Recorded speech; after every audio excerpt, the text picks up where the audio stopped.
Bora falar um pouquinho da Shoes, que é uma small cap pouquíssimo comentada pelos analistas, mas eu vejo muitos inscritos pedindo vídeo dessa empresa. Hoje ela tem um valor de mercado de 1,8 bilhão e nos últimos 10 anos teve uma rentabilidade incrível de mais de 1.100%. Será que hoje ela consegue desbancar a VEG? Vamos falar sobre isso. Olá pessoal, meu nome é Rafael, falo do canal Ponto de Investimentos Sem Enrolação, bora lá. E esse tem sido um ano um pouco mais duro para essas duas empresas do setor industrial. A Shoes vem caindo 7,8% desde o início de 2025, a VEG caiu mais de 27%, enquanto o Ibov no período teve uma alta de 12,9%. Então são nesses momentos que podem estar se abrindo algumas janelas de oportunidade para fazer aquisições de boas empresas a bons preços. E para a gente conhecer um pouquinho da empresa, a Shoes é uma empresa brasileira fundada em 1963 em Joinville, Santa Catarina, então ela tem mais de 60 anos.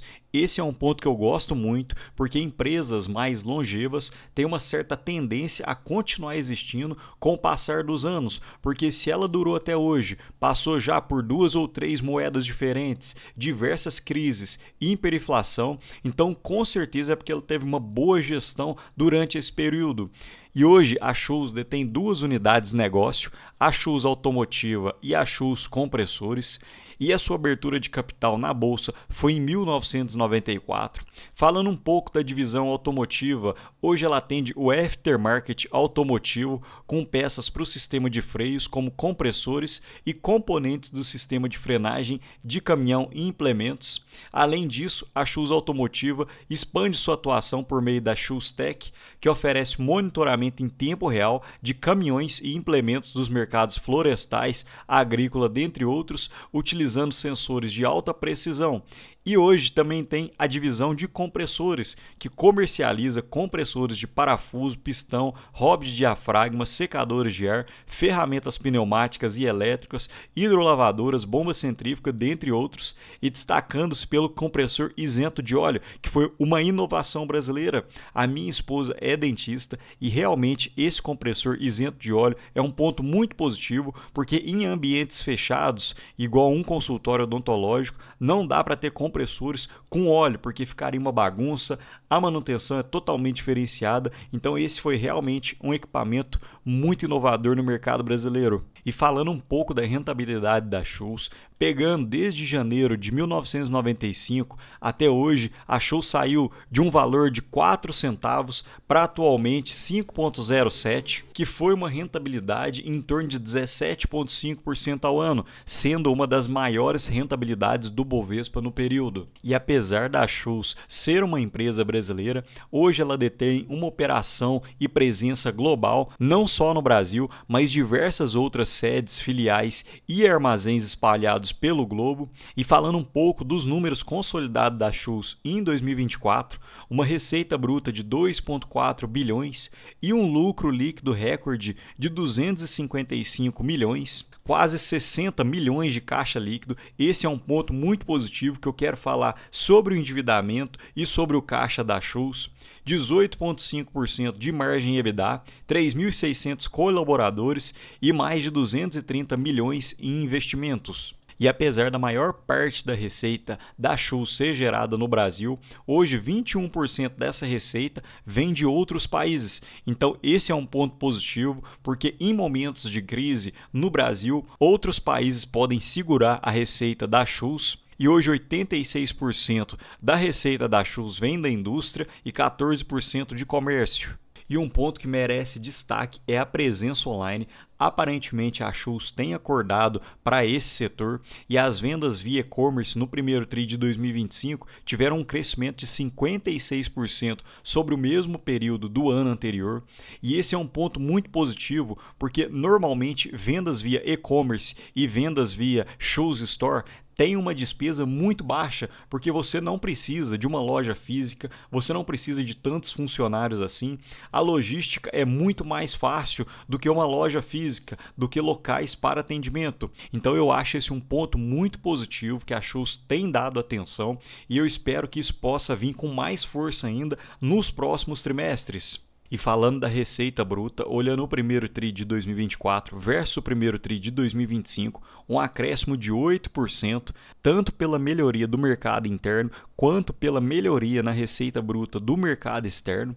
Então, aparentemente, a Schultz conseguiu ser mais rentável e conseguiu crescer a sua receita nesse primeiro TRI de 2025. E percebam que entre caixa e equivalentes de caixa, hoje a Schultz detém 877 milhões, porém ela não deixa o dinheiro parado no banco. A Schultz bota esse dinheiro para trabalhar para ela em aplicações financeiras e moeda estrangeira.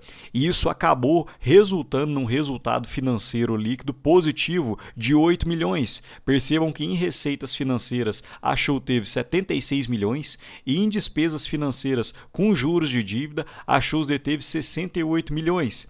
Então ela teve um acréscimo, um incremento no resultado financeiro líquido de 8 milhões. Olhando o primeiro TRI de 2024, foi uma variação de 505% de forma positiva. E quem conhece o canal do Ponto de Investimento sabe que eu sempre olho para a dívida de uma empresa antes de investir nela.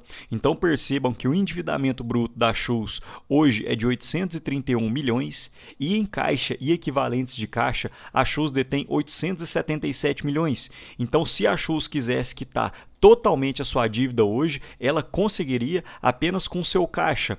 Então essa é uma empresa que a gente chama de caixa líquido, ou seja, tem mais dinheiro em caixa do que endividamento. Então para mim esse é um ponto muito positivo da Schultz. Ela não deixa degringolar, não deixa que as dívidas fiquem mais alto do que o seu caixa, para que isso não se torne um problema no futuro. E para quem é investidor da Schultz, tem que ficar de olho em investimentos e aparentemente a Schultz vai continuar investindo de forma muito forte para 2025.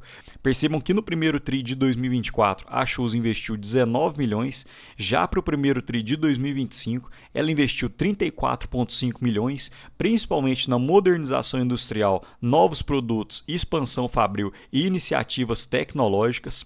Então isso acaba virando receita para a empresa, porém pode não ser no curto prazo e sim para o longo prazo. E para quem está de olho em dividendos, tem que ficar ligado nessa questão, porque se a Schultz entra num ciclo de investimento, com certeza isso vai ter um baque nos dividendos e consequentemente batendo no dividendo no bolso do acionista. E eu vou repetir uma frase que eu sempre falo aqui no canal: não basta comprar uma ótima empresa, temos que comprar ótimas empresas a bons preços.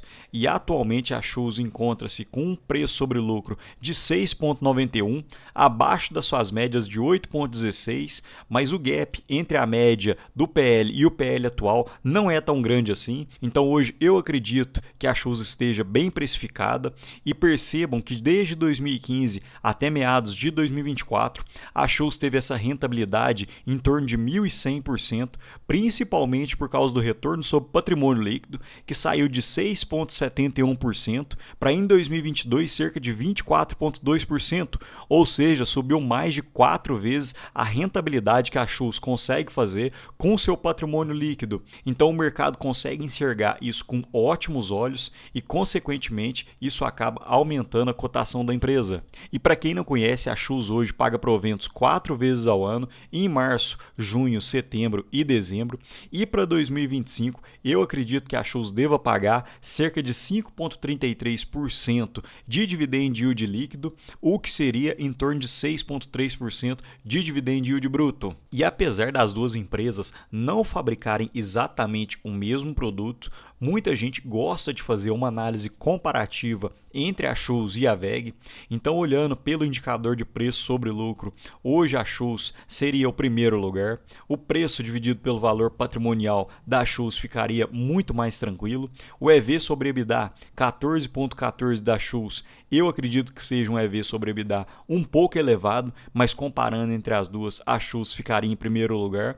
O dividend yield da WEG é realmente muito baixo, principalmente por causa do PL de 25. Então hoje a WEG tem um payout de 50%, porém mesmo se ela tivesse um payout de 100%, o seu dividend yield não passaria de 4%, enquanto a Schultz deve pagar um dividend yield bruto na casa dos 6%. A margem EBITDA da WEG hoje é um pouco melhor, com 22%, e a margem líquida também um pouco melhor. Ambas as empresas não têm endividamento, então as duas são boas nesse quesito. Tanto o ROI quanto o ROIC da WEG hoje ficariam em primeiro lugar, e a WEG conseguiu crescer tanto a receita como os lucros de forma acelerada nos últimos 5 anos. Porém, a Schultz também conseguiu fazer isso.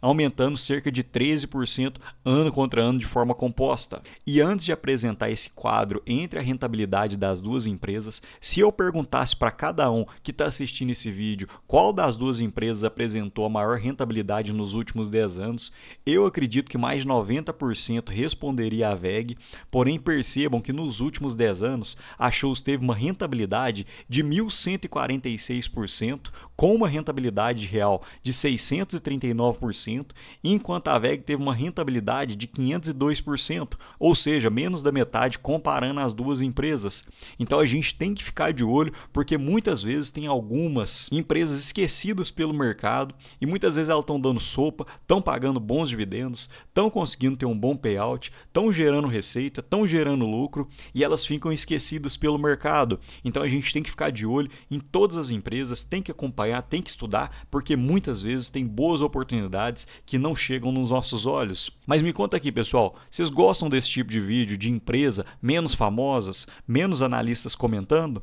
No mais, deixo um ótimo dia para vocês e um abraço.